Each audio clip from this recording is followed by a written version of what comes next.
joined on the line by Peter Canavan to give us an in-depth look at the Round 2 qualifiers football action. I suppose, Peter, if you look at the action, first of all, Longford versus Tyrone, it's tricky enough sort of tie for Tyrone given Longford pedigree on their home patch. Well, all Mickey Hart has to do is to go through recent qualifiers and upsets, and Longford will feature very prominently in that. I suppose the latest schedule a couple of years ago was a very fancied Monaghan team, so yeah, Pierce Park is a difficult place to go down, and no doubt Longford have been playing very well, very unlucky not to have beaten Kildare this year in the Leinster Championship. So from their point of view, they probably see it as a very good time to get Tyrone, and the first game back after defeat in the provincial championship is always a difficult one. So I think Tyrone will be under no illusions. I still expect them to win, but certainly believe it'll be a hard-fought game. And I suppose lastly, before we move on, just a quick note on Tyrone. Very sort of, we know that Patrick Hamsey and Ryan McNamee, very efficient defenders in the full back line, and in relation to Cahill McShane and Matthew Donnelly, real and Peter Hart, real prominent attackers. But the last day maybe Donegal exposed their half back line a bit, centre backs. Tyrone seem to have a problem there at the moment, and midfield as well. Maybe there's questions there as well for Tyrone. Well, I think from Tyrone's point of view, they were caught in between styles, and previous years against Donegal, they played they mirrored Donegal's style and got a lot of men back behind the ball, and it was normally a very cagey game. This time, I think Tyrone are a wee bit more proactive, and a number of players were a bit uncomfortable with that, and Donegal were able to hit them on the counter attack.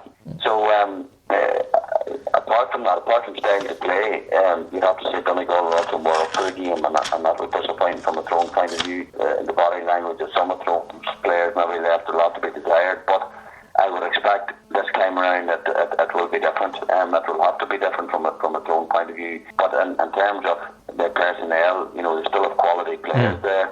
They still have a number of match winners, and you would have to think that surely Tyrone should be good enough to come through this one at the weekend. And I suppose Down versus Mayo, I think back to recent times, Mayo went on the qualifier run, and a particular game where Derry brought Mayo right down to the wire, and this is no easy task for Mayo going to Downside, who will be buoyed by their victory over Tipperary, and the likes of Kevin McKernan, Donal O'Hare, Pat Heverin, Conor Harrison. They have big, long, rangy, agile sort of forwards that will threaten that Mayo full back line. Yeah, that's right. A lot of people seem to think this will be an easy enough game for Mayo. I certainly don't believe that.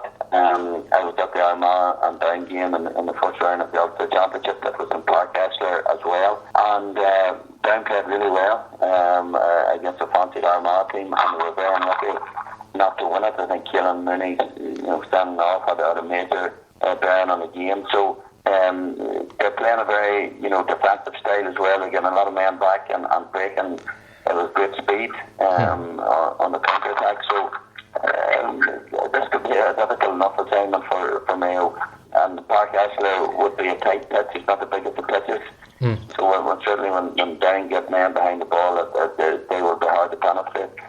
But with the quality of players, and especially in the half back line, midfield are very strong. I know Mayo maybe without Matthew Leon, it appears he picked up a serious injury, but they still have enough quality there to see them through.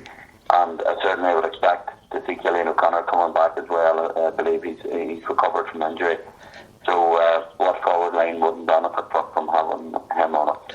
And I suppose, Peter, Leitrim versus Clare, it's Division 2 against Division 4, but Clare have a renowned sort of pedigree in the qualifiers, and they would have known once the draw was made when they matched up against Kerry that they might be on that sort of route. They've been knocking about in relation to making the Super 8s for the last few years, and this is going to be, even though Leitrim will fancy themselves, this is a very difficult assignment for them as well to try and take down Clare.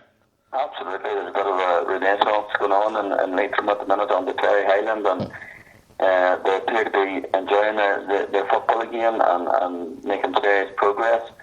Another difficult enough place to go in championship football, and people are expecting this one to be tight.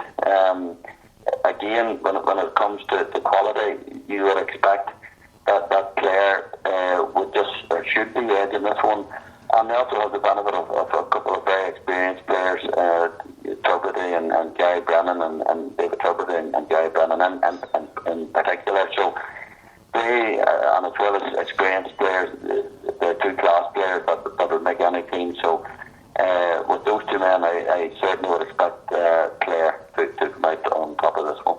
And I just suppose, just a quick note then, Peter, on the other games.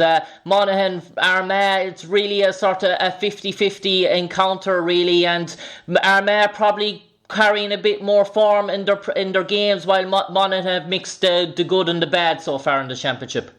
Well, for a lot of people, this is a case of the emerging force in Ulster, which is very much Armagh, and two of the most exciting players in the Ulster Championship this year have been two Armagh men, Ian O'Neill, who has been superb up front, and Jerry O'Burns at midfield.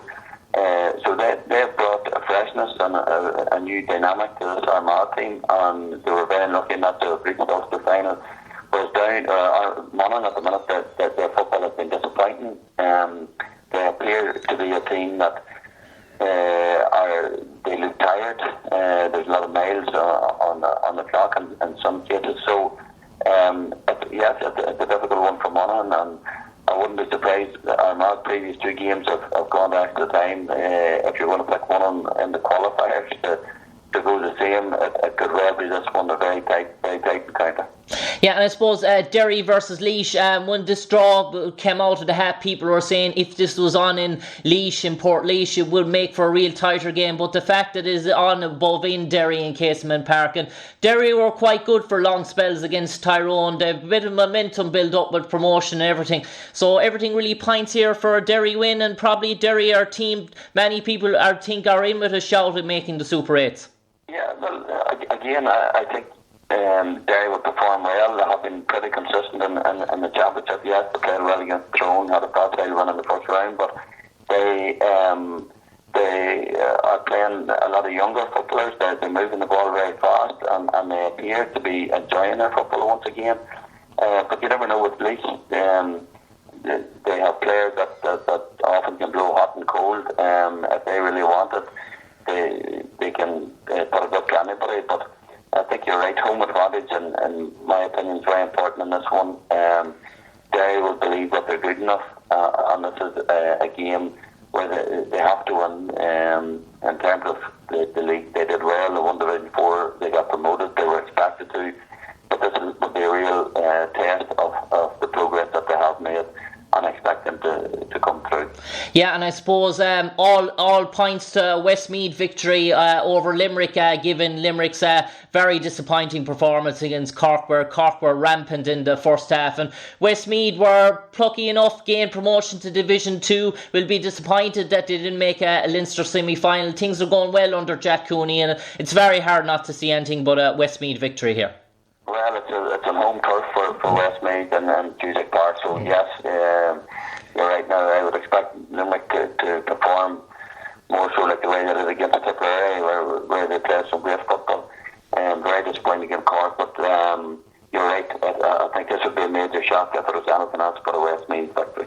And Offaly, Sligo, very much a 50-50 game here. Sligo's pedigree in the qualifiers run, they've been very good over the last few years. They've been taking a few scalps, while Offaly not so much. But Offaly under John Maughan, probably a different proposition. Very hard game to call here.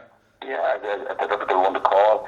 Again, you know, if they have qualifiers, don't be surprised to see a few draws in this. I see them going on at the time. This is one of them that would fall into that category. I think John Maughan would be very happy with the draw.